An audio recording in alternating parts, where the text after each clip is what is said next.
नमस्कार।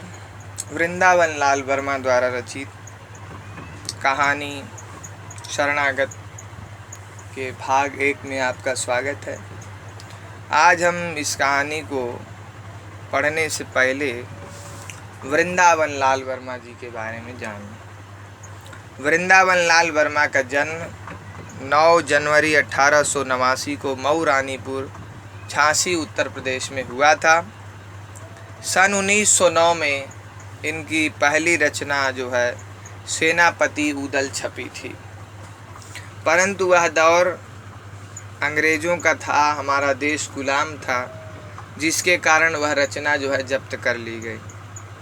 सन 1920 तक ये छोटी छोटी कहानियाँ जो है लिखते रहे। 1921 में इन्होंने निबंध लेखन शुरू किया। वर्मा जी ने अनेक उपन्यासों की रचना की, जिसमें पहला इनका उपन्यास जो था 1930 में विराट की पद्मिनी जो है आया। इससे ये बहुत चर्चा में आए। इसके बाद 65 में इनका जो उपन्यास चर्चित आया, झांसी की रानी लक्ष्मीबाई आया। और इसके अलावा मृगनयनी, गढ़कुंडार, प्रत्याघात, कुंडली चक्र, कचनार, टूटे कांटे, अमरबेल, भुवन विक्रम आदि उनके उल्लेखनीय जो है रचनाएं हैं। इनके कहानी संग्रह हैं शरणागत, कलाकार का दंड, और इसके अलावा इन्होंने सामाजिक क्षेत्र के उपन्यास भी जो लिखे हैं। इनमें लगन, संगम, प्रत्याघात, प्रेम की भेंट, सोना, अमरबेल आदि हैं। इनका निधन 23 फरवरी 1969 को हुआ। ये जो है ऐतिहासिक उपन्यास के क्षेत्र में बड़े जाने गए।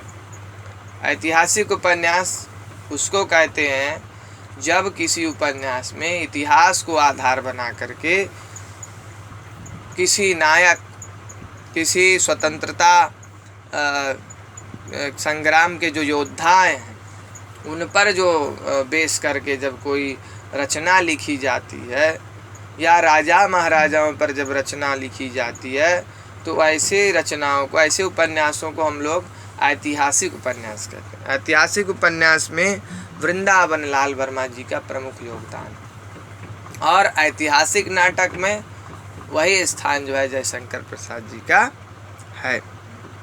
ये जो शरणागत और कलाकार का दंड है, ये कहानी संग्रह है, कलेक्शन ऑफ स्टोरीज है।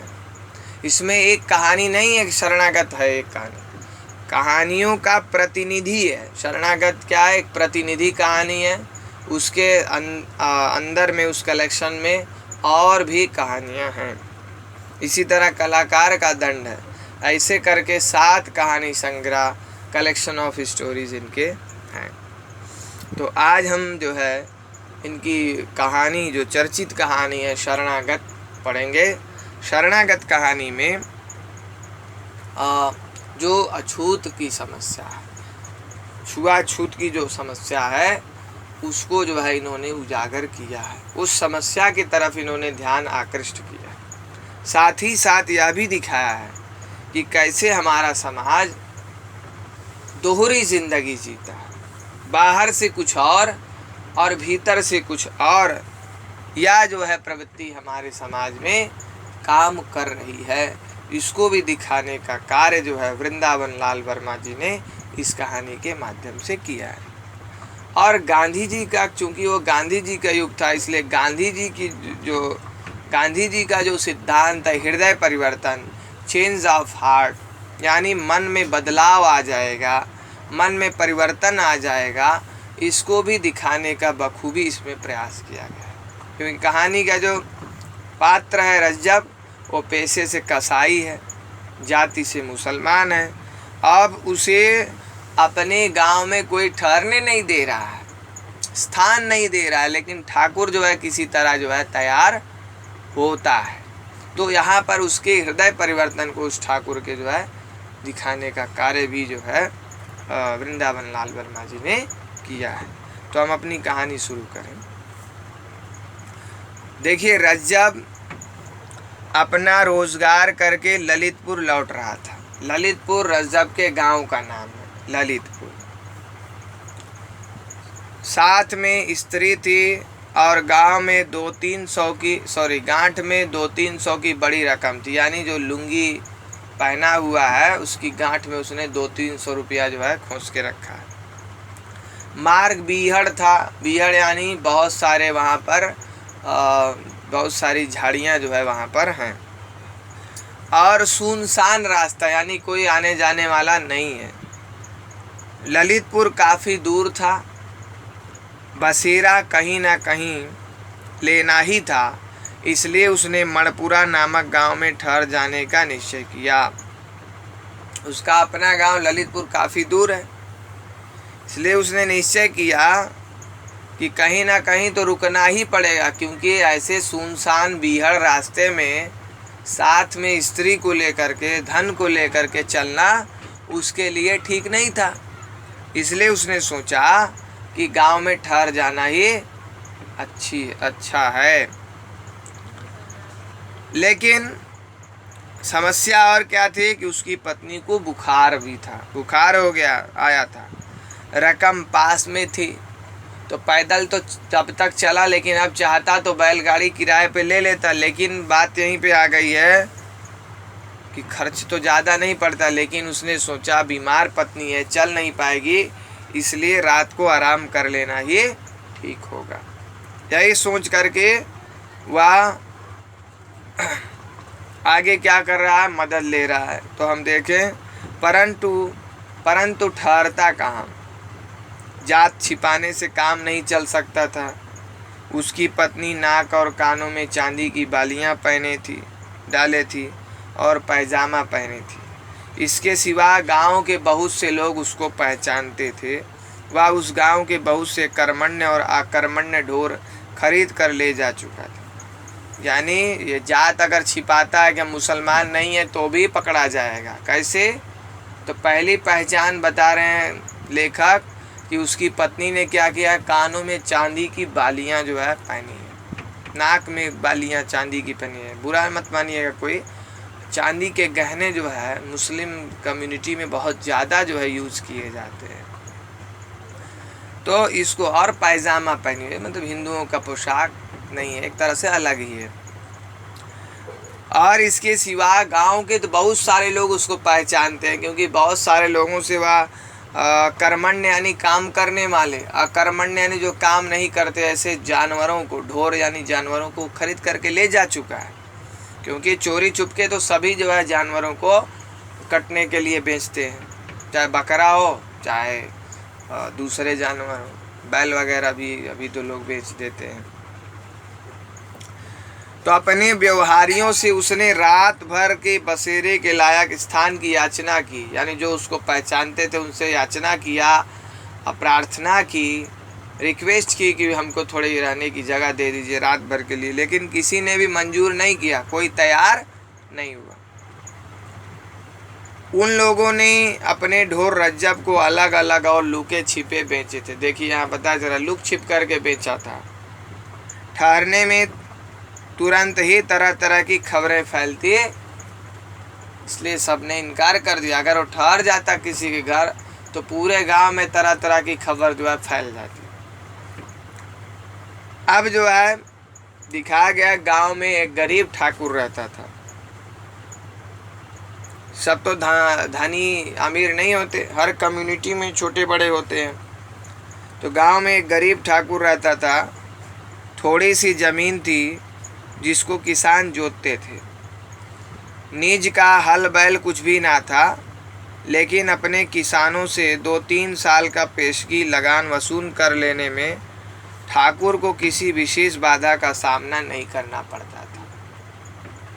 छोटा सा मकान था, परंतु उसको गांव वाले गढ़ी के आदर व्यंजक शब्द से पुकारा करते थे और ठाकुर को डर के मारे राजा शब्द से संबोधित करते थे।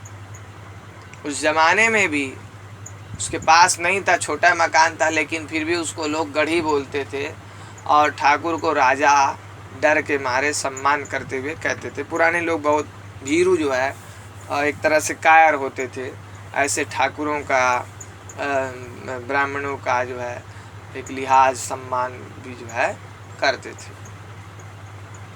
शामत का मारा रज्जब इसी ठाकुर के दरवाजे पर अपनी ज्वरग्रस्त पत्नी को लेकर पहुंचा। शामत का मारा यानी मुसीबत का मारा हुआ रज्जब क्या किया, ऐसे इसी ठाकुर के दरवाजे पे आया जिसकी पत्नी अपनी पत्नी को जो बुखार से पीड़ित है, बीमार है। ठाकुर पावर में बैठा हुक्का पी रहा था। रज्जब ने बाहर से ही सलाम करके कहा, दाऊ जी एक विनती है, सॉरी दाऊजू, क्योंकि हम यहाँ चर्चा करें तो बुंदेलखंड का जो है जीवन इन्होंने बहुत ज़्यादा यहाँ रखा है। झांसी जो रीजन है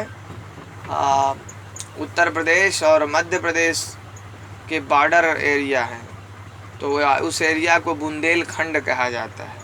वहाँ की जो बोली है वो बुंदेली है, जो कि अवधी की ही पूर्वी हिंदी में आती है। तो वहाँ जी के जगह जू बोला जाता है, जैसे पापा जी नहीं पापा जू, दाऊ जी नहीं दाऊजू, पिताजू, रामजू, कृष्णजू, ऐसे वहाँ बोला जाता है। तो उसने देखा कि ठाकुर पावर में, पावर यानी जो दालान है, बरामदा हम कह सकते हैं, उसमें बैठ के हुक्का पी रहा है। और रज्जब ने बाहर से ही सलाम करके कहा कि दाऊ जी एक विनती है, अपनी बात जो है रख रहा है। ठाकुर ने बिना एक रत्ती भर इधर उधर हिले डुले पूछा, क्या? मतलब रत्ती भर यानी उसको कोई प्रभाव नहीं पड़ा, कोई कुछ क्या पूछ रहा है क्या नहीं। अब मतलब शारीरिक जो स्थिति है, जिस पोजीशन बैठा वैसे ही बैठा रहा, सिर्फ जो है उसने चिल्लाया, क्या? रज्जब बोला, मैं दूर से आ रहा हूँ, बहुत थका हुआ हूँ, मेरी औरत को ज़ोर से बुखार आ गया है। जाड़े में बाहर रहने से ना जाने इसकी क्या हालत हो जाएगी, इसलिए रात भर के लिए कहीं 2 हाथ जगह दे दी जाए। ऐसी प्रार्थना जो है रज्जब ठाकुर से कर रहा है। कौन लोग हो? ठाकुर ने प्रश्न किया। हूँ तो कसाई, रज्जब ने सीधा उत्तर दिया। चेहरे पर उसकी बहुत गिड़गिड़ाहट थी। ठाकुर की बड़ी बड़ी आंखों में कठोरता छा गई। बोला, जानता है यह किसका घर है? यहाँ तक आने की हिम्मत कैसे की तूने? रज्जब ने आशा भरे स्वर में कहा, यह राजा का घर है, इसलिए शरण में आया हूँ। यानी आप राजा हैं, इसलिए मैं आपकी शरण में आया हूँ। तुरंत ठाकुर की आँखों की कठोरता गायब हो गई। देखिए अब तुरंत कठोरता गायब हो जा रही है। तो जो चेंज ऑफ हार्ट वाली बात है, महात्मा गांधी का जो सिद्धांत है, उस युग की प्रायः सभी रचनाओं में जो है दिखाई पड़ता है कि लोगों का हृदय परिवर्तन बड़ा जल्दी होता है। बोला, जानता है, सॉरी, जरा नरम स्वर में बोला, किसी ने तुमको बसेरा नहीं दिया? बसेरा यानी आश्रय नहीं दिया? नहीं महाराज, रज्जब ने उत्तर दिया। बहुत कोशिश की, परंतु मेरे खोटे पेशे के कारण कोई सीधा नहीं हुआ। बता रहा है मेरा पेशा जो है खोटा है, जानवरों को काटने वाला काम कसाई का, इसलिए किसी ने मुझे शरण नहीं दी। और वह दरवाजे के बाहर ही एक कोने से चिपट कर बैठ गया। पीछे उसकी पत्नी करहाती कांपती हुई गठरी सी बनकर सिमट गई। ठाकुर ने कहा, तुम अपनी चीलम लिए हो? हाँ सरकार, रज्जब ने उत्तर दिया। ठाकुर बोला, तब भीतर आ जाओ और तमाकू अपनी चीलम से पी लो। अपनी औरत को भी भीतर कर लो, हमारी पौर के एक कोने में पड़े रहना। बोला कि ठीक है, आ जाओ। आप हम समझ सकते हैं कि ये मौसम भी क्या है, ठंड का है। वो उस समय के लोग जो है नशा पत्ती करते, तम्बाकू वगैरह पीते थे, और आज भी पीते हैं। तो इसलिए उसने कहा कि अपनी चीलम उलम लाए हो तो ठीक है, तुम तम्बाकू जो है अपना पी लो और औरत को अपनी भीतर कर लो, एक कोने में पड़े रहो। पावर यानी बरामदा, दालान। जब वे दोनों भीतर आ गए, ठाकुर ने पूछा, तुम यहाँ कब से उठ कर जाओगे? यहाँ से कब उठ कर जाओगे? जवाब मिला, अंधेरे में ही महाराज, खाने के लिए रोटियां बांधे हूँ, इसलिए पकाने की जरूरत न पड़ेगी। अब जो है ठाकुर पूछता है, तुम्हारा नाम? रज्जब। थोड़ी देर बाद ठाकुर ने रज्जब से पूछा, कहाँ से आ रहे हो? रज्जब ने स्थान का नाम बतलाया। वहाँ किस लिए गए थे? अपने रोजगार के लिए। काम तो तुम्हारा बहुत बुरा है। तब रज्जब जवाब देता है, क्या करूं, पेट के लिए करना पड़ता है। परमात्मा ने जिसके लिए जो रोजगार मुकर्रर किया है वही उसको करना पड़ता है। क्या नफ़ा हुआ? प्रश्न करने में ठाकुर को जरा संकोच हुआ और प्रश्न का उत्तर देने में रज्जब को उससे बढ़कर। अब पूछ रहे हैं क्या नफ़ा होगा। रज्जब ने जवाब दिया, महाराज, पेट के लायक कुछ मिल गया है, यूं ही। ठाकुर ने इस पर कोई जिद नहीं की।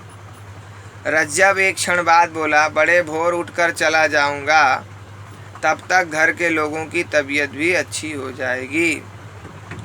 इसके बाद दिन भर के थके हुए पति पत्नी सो गए।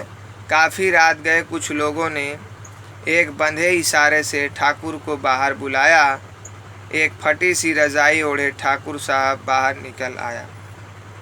यहाँ देखिए प्रिंटिंग में गलत है, ठाकुर साहब बाहर निकल आए होगा, आया नहीं। आगंतुकों में से एक ने धीरे से कहा, दाऊजू, आज तो खाली हाथ लौटे हैं, कल संध्या का शगुन बैठा है। आप समझ सकते हैं ये लोग लूट मार भी जो है करने वाले लोग हैं, जो रास्ते में चलने वाले लोगों को लूटते थे। लूटना डकैती करना ये ठाकुरों का पेशा था, इसमें कोई दो राय नहीं है। जो बाद का समय आया अंग्रेज़ों के आने के बाद, क्योंकि बड़ी बड़ी ओहदे, बड़ी बड़ी पदवियाँ, इनके राज्य सब छीन लिए गए, तो लूट मार लोग करने लगे। ठाकुर ने कहा, आज ज़रूरत थी, खैर कल देखा जाएगा। क्या कोई उपाय किया था? हाँ, आगंतुक बोला, एक कसाई रुपए की मोट बांधे इसी ओर आया है, परंतु हम लोग जरा देर में पहुँचे, वह खिसक गया। कल देखेंगे जरा जल्दी। ठाकुर ने घृणा सूचक स्वर में कहा, कसाई का पैसा ना छुएंगे। क्यों? तो बोलता है, बुरी कमाई। उसके रुपयों पर कसाई थोड़े ही लिखा है। रुपया तो दूसरों का ही है, कसाई के हाथ में आने से रुपया कसाई नहीं हुआ।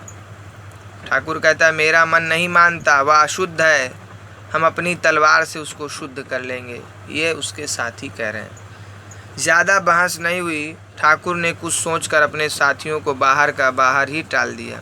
भीतर देखा कसाई सो रहा था, उसकी पत्नी भी, ठाकुर भी सो गया। सवेरा हो गया परंतु रज्जब ना जा सका। उसकी पत्नी का बुखार तो हल्का हो गया था, परंतु शरीर भर में पीड़ा थी और वह एकदम भी नहीं चल सकती थी। ठाकुर उसे वहीं ठहरा हुआ देखकर कुपित हो गया। आज हम यहीं तक जो है इस पहले भाग को करते हैं। नेक्स्ट भाग में, अगले भाग में फिर से हम मिलेंगे। तब तक के लिए धन्यवाद।